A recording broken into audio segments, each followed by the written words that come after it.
Salat tahajud itu adalah kebiasaan ahli surga saat di dunia.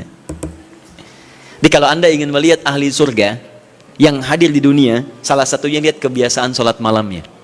Jadi kalau Anda ingin melihat kebiasaan ahli surga saat di dunia, lihat kebiasaan malamnya. Kalau dia bangun dan mengalahkan semua kebiasaan malam ahli dunia, maka itulah ahli surga. Salah satu kebiasaannya. Ya, kalau nanti turunan dari tahajud yang muncul, nanti saya terangkan. Yang berhasil tahajud, ciri-cirinya begini. Jadi jangan dilihat setiap yang malam sholat, itu disebut ahli tahajud. Belum tentu, ada ciri-cirinya. Tapi ciri yang pertama, yang melekat kuat, kelihatan nampak, pertama adalah ciri ahli surga, dia memiliki kecenderungan untuk sering bangun malam. Dalilnya Quran surah ke-51 ayat 15 sampai dengan ayat ke-17-nya. Innahum kanu qabla dzalika muhsinin, mereka itu ahli ihsan saat di dunia. Ayat 17-nya, kanu qalila minal laili ma yahja'un. Mereka itu malamnya sedikit tidurnya. Jadi punya kebiasaan bangun malam. Jadi kalau Anda, ini cara memahami ayat itu begini. Cara memahami ayat seperti ini, jangan mencari orang lain. Anda sendiri yang menjadi bagian dari ayat itu. Jadi itu diinformasikan pada kita sebagai tawaran, kita mau nggak berniaga dengan ayat itu? Mau nggak menjadi bagian dari ahli surga itu? Jadi jangan sibuk mencari kebiasaan orang. Kenapa Anda tidak membiasakan diri jadi bagiannya? Bismillahirrahmanirrahim. Ikhwas sekalian, saudara-saudariku, salat tahajud seperti kami sampaikan di pertemuan lalu adalah salat yang sangat penting. Ingat, kalau di pertemuan lalu kami sampaikan 4 keutamaan tahajud, hari ini saya tambahkan 2 dan 3 yang lain langsung dari Al-Quran. Ya, kemarin saya sampaikan 4 hal. 1, masih ingat Quran surah ke-17 ayat 79 sampai dengan 81 itu. Orang yang rajin tahajud akan mendapatkan 4 keutamaan yang tidak didapatkan oleh orang-orang yang tidak tahajud, sekalipun sholat fardunya begitu khusyuk. Di antum sholat fardu khusyuk, bagus, tapi nggak tahajud, nggak dapat 4 keutamaan itu. Ini sudah saya bahas panjang lebar di pertemuan lalu, saya hanya sebutkan cepat saja. 1, Allah akan mengangkat karir, pekerjaan atau aktivitasnya di tempat yang terbaik. Ya, jadi kalau antum misalnya pengusaha atau orang karir di kantor dan sebagainya, itu akan cenderung kemudian ditolong oleh Allah, diangkat ke tempat yang terbaik. Terbaik itu tidak harus puncak yang paling tinggi, direktur, tidak misalnya. Tapi tempat yang bisa membuat nyaman hidup Anda, sholat bisa nyaman, bergaul juga nyaman, dan tenang kehidupannya. Mungkin level Anda nggak sampai puncak ya direktur utama, mungkin direktur 1, 2 gitu ya. Tapi Anda dijauhkan dari hal-hal yang maksiat, dijauhkan. Sholatnya enak, punya ruangan nyaman dan sebagainya. 2, Allah akan bimbing setiap ahli tahajud. Allah akan bimbing sehingga menjalani awal pekerjaannya dengan begitu mudah. Wa rabbi adkhilni mudkhalas sidqin. Ya Allah, tolong bimbing saya supaya mengawali pekerjaan dengan cara yang benar.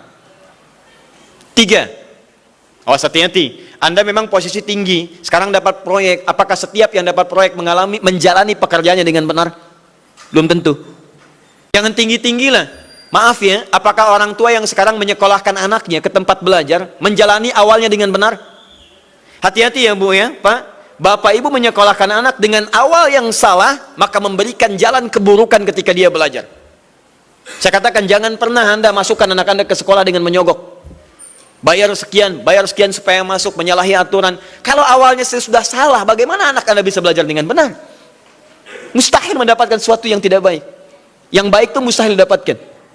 3, wa akhrijni mukhrajas sidqin. Allah berikan jalan keluar terbaik dari persoalan yang dirasakan. Di ahli tahajud itu setiap punya masalah, bukan nggak dapat masalah ya, bukan tidak bermasalah hidupnya. Dia mendapat ujian juga. Cuman sebelum diuji, diringankan masalahnya. Sehingga seakan-akan nggak punya masalah. Padahal sama dengan yang lain, cuma saat akan dia lalui, Allah ringankan persoalannya sehingga mudah dilalui. Dan yang keempat ini yang hebat. Ya, waj'alni min ladunka sultanan nasira. Allah akan tolong langsung orang ini ketika ada lingkungan sekitar yang akan menyakiti atau menjahilinya. Kalau diisengi orang, diganggu orang dan sebagainya, ini orang-orang seperti ini langsung mendapatkan perlindungan dari Allah Subhanahu wa taala. Ada satu kali, ini kisah nyata, seorang saleh ahli tahajud Sampai saking ahli tahajudnya tidak ingin meninggalkan kebiasaan ini. Ini sangat nyata kisahnya dan tidak mengarang. Satu kali Pak, kemudian malam-malam dia perjalanan dengan rombongan. Begitu perjalanan orang-orang tidur sampai dia mengendap-endap, kebiasaannya tidak ingin diketahui oleh orang lain. Satu malam kemudian dia bangun setelah orang lain tidur, masuk dia sedikit ke area sedikit ada dalam hutan. Begitu sedang menunaikan sholat, dia duga kemudian tidak ada orang lain yang melihatnya. Ternyata ada satu orang atau beberapa yang kemudian tergerak, mendengar suara dan menyaksikan kebiasaan dia. Anda tahu apa yang terjadi? Dan inilah yang disampaikan oleh orang-orang yang melihat itu. Begitu sedang sholat, teman-teman sekalian, tiba-tiba baru bertakbir malamnya, lompatlah dikisahkan seekor harimau di depannya. Dalam keadaan yang sudah lapar. Saya mau tanya pada Bapak Ibu, begitu sholat misalnya Allahu Akbar, tiba-tiba samping ada harimau. Wow. Apa yang dilakukan? Kabur. Udah gak panjang pikirnya, kabur ya kan? Tapi sekarang lihat apa yang beliau sampaikan. Begitu datang harimau itu, perhatikan ahli tahajud ini. Dia ingat dengan janji Allah. Dia ingat dengan janji Allah. Perhatikan baik-baik ya. Kalau Anda sudah punya kebiasaan Qur'ani dalam jiwa Anda, maka ayat itu akan hadir membimbing Anda dalam setiap kesulitan Anda. Apapun itu. Nabi Yusuf dekat dengan Allah. Ketika digoda muncul ayatnya. Laula ara'a burhana rabbi. Kalau bukan melihat petunjuk dari Rabbnya, niscaya ada sesuatu yang buruk terjadi kepadanya. Tapi Allah jaga beliau. Lihat baik-baik teman-teman. Begitu melompat harimau itu, kemudian dia katakan dalam jiwanya. Lihat kalimatnya. Ya khalqallah. Hei makhluk Allah. Dia tidak katakan ya namar, hei harimau, tidak. Kalau disebutkan harimaunya, menunjuk pada zatnya. Tapi dia lekatkan makhluk ini kepada penciptanya. Hei makhluk Allah. Ya khalqallah, hei makhluk Allah. Jika saya memang rizki yang telah Allah tetapkan untukmu pada saat ini, maka saya ridho untuk engkau makan, silakan, tidak ada masalah. Kalau Allah tetapkan saya sebagai rizki untukmu pada saat ini, silahkan. Tapi kalau saya bukan menjadi rizki yang telah Allah tetapkan untukmu pada saat ini, maka jangan coba-coba ganggu ibadahku hari ini. Lihat kalimatnya, bukan jangan makan aku. Ingat, bukan jangan makan aku. Jangan coba-coba ganggu ibadahku saat ini, atau aku akan mohonkan pada Allah penciptamu untuk menghancurkan engkau saat ini juga. Perhatikan, dia minta jangan ganggu tahajudnya, bukan jangan makan dirinya. Apa yang terjadi ketika dikaitkan dengan ayat perlindungan tentang tahajudnya, maka tiba-tiba harimau ini pergi meninggalkannya, mengaum sekali langsung pergi. Anda bisa bayangkan, bisa nggak malam-malam begitu Anda sholat, tiba-tiba ada nyamuk misalnya kan banyak tuh. Begitu Anda mulai disengat oleh nyamuk, diambil, Anda katakan, hei nyamuk, kalau ini memang rizki yang telah Allah tetapkan untukmu saat ini, sedot sebanyak-banyaknya, saya ikhlas. Tapi kalau bukan, jangan coba-coba ganggu saya. Atau saya mohonkan kepada Allah pencipta untuk menghancurkan kau saat ini juga. Masya Allah. Kira-kira apa reaksi nyamuk? Makin banyak kayaknya. Coba cek. Berarti chemistry-nya harus lebih dibangun lagi. Tingkatkan. Itu waj'alni min ladunka sultanan nasira. Nah, maka teman-teman sekalian, dari 4 ini, kemudian Nabi menguatkan tentang itu sampai muncul ayat-ayat khusus dari Al-Quran untuk memberikan jaminan-jaminan. Ini tambahannya. Yang kelima, ini yang belum saya sampaikan pertemuan lalu. Kelima, sholat tahajud itu adalah kebiasaan ahli surga saat di dunia. Jadi kalau Anda ingin melihat ahli surga yang hadir di dunia, salah satunya lihat kebiasaan sholat malamnya. Bukan nonton bola. Dan tidak dikalahkan oleh bola. Dia nggak peduli mau Kroasia menang 2-1 lawan Inggris, dia nggak peduli. Ya, mau Prancis menang 1-0 lawan Belgia, dia nggak peduli. Pokoknya terserah, yang penting juaranya Prancis misalnya gitu kan, tidak. Dia nggak peduli, mau siapapun nggak ada masalah. Dan tidak dikalahkan. Jadi kalau Anda ingin melihat kebiasaan ahli surga saat di dunia, lihat kebiasaan malamnya. Kalau dia bangun dan mengalahkan semua kebiasaan malam ahli dunia, maka itulah ahli surga. Salah satu kebiasaannya. Ya, kalau nanti turunan dari tahajudnya muncul, nanti saya terangkan. Yang berhasil tahajud, ciri-cirinya begini. Jadi jangan dilihat setiap yang malam sholat, itu disebut ahli tahajud. Belum tentu, ada ciri-cirinya. Tapi ciri yang pertama, yang melekat kuat, kelihatan nampak, pertama adalah, ciri ahli surga, dia memiliki kecenderungan untuk sering bangun malam. Dalilnya Quran surah ke-51, ayat 15, sampai dengan ayat ke-17-nya. Innal muttaqina fi jannatin wa 'uyun. Sungguh di antara orang takwa itu nanti akan ada yang mendapatkan hadiah taman surga. Apa keistimewaannya? Akhidhina ma atahum rabbuhum innahum kanu qabla dzalika muhsinin. Sungguh kebiasaan mereka itu saat di surga, keutamaan surga, taman surga ini, mereka akan langsung mendapatkan semua kenikmatannya dari Allah langsung. Kalau surga lain diberikan lewildanun mukhalladun, pelayan surga.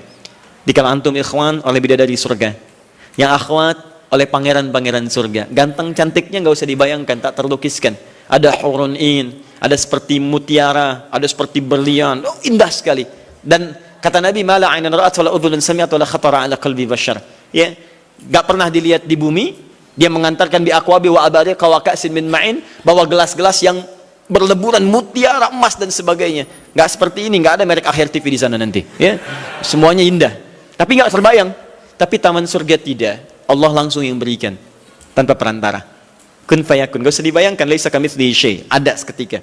Tapi yang hebat, apa kebiasaan ini? Kata Al-Quran langsung, ini Allah yang mempersaksikan. Innahum kanu qabla dzalika muhsinin, mereka itu ahli ihsan saat di dunia. Ayat 17-nya, kanu qalila minal laili ma yahja'un.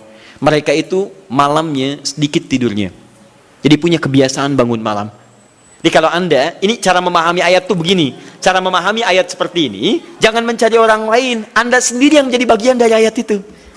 Jadi itu diinformasikan pada kita sebagai tawaran, kita mau nggak berniaga dengan ayat itu? Mau nggak menjadi bagian dari ahli surga itu? Jadi jangan sibuk mencari kebiasaan orang. Kenapa Anda tidak membiasakan diri jadi bagiannya? Ya, jadi coba cek dari keluarga. Ada nggak sudah jadi bagian dari ahli surga di keluarga Anda? Sekarang pulang ke rumah, coba lihat dari sekian orang yang ada di rumah berapa yang bangun? Mula-mula cuma 2 orang menikah suami istri belum bangun. Allah kirimkan anak belum bangun. Sudah ada cucu belum bangun. 10 orang di rumah nggak ada yang bangun. Masa satu pun nggak ada yang jadi ahli surga? Hai, coba. Makanya karena saking tingginya ayat ini, Nabi sampai membangunkan istrinya, membangunkan menantunya, membangunkan anaknya Fatimah Az-Zahra, menantunya Ali bin Abi Thalib. Dibangunkan oleh beliau, ayo bangun, bangun, bangun. Saking inginnya keluarga Nabi terpancar cahaya surga sejak mulai di dunianya.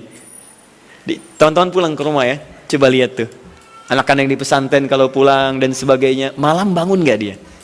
Coba biasakan, bangun, bangun, bangun. Dan Anda akan rasakan hal yang sangat berbeda. 2, tadi tambah 1 ya, berarti 5, sekarang yang ke-6. Orang-orang yang rajin bangun malam, itu orang-orang yang mendapatkan pujian langsung dari Allah Subhanahu wa ta'ala. Jadi kalau Anda ingin melihat orang yang dipuji Allah, itu lihat orang yang sering bangun malam, tahajud. Di antara dalilnya, Quran surah ke-32 ayat ke-16.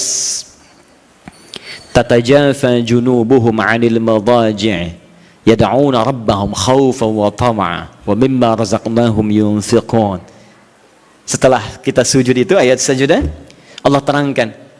Itu indah sekali kaitannya. Nih, di antara orang sujud ini ada yang lebih hebat lagi. Kalau Anda sholat subuh baca misalnya ayat sajadah, sujud, Allah terangkan. Di antara sifat orang yang rajin sujud ini adalah orang-orang yang rajin tahajud. Tatajafa junubuhum 'anil madaji'. Mereka sering menghindari tempat tidur di malam harinya. Maksudnya apa? Rajin tahajudnya. Ada orang-orang yang dipuji oleh Allah Subhanahu wa ta'ala karena kebiasaan malamnya dia menghindarkan diri dari tempat tidur. Maksudnya bukan nggak tidur, rajin bangun malamnya. Rajin bangun malam. Bapak Ibu kurang apa lagi ya? Kalau ada orang dipuji misalnya saat di dunia, presiden memuji seseorang, artinya presiden menyukai dia. Artinya presiden menjamin kemudahan baginya.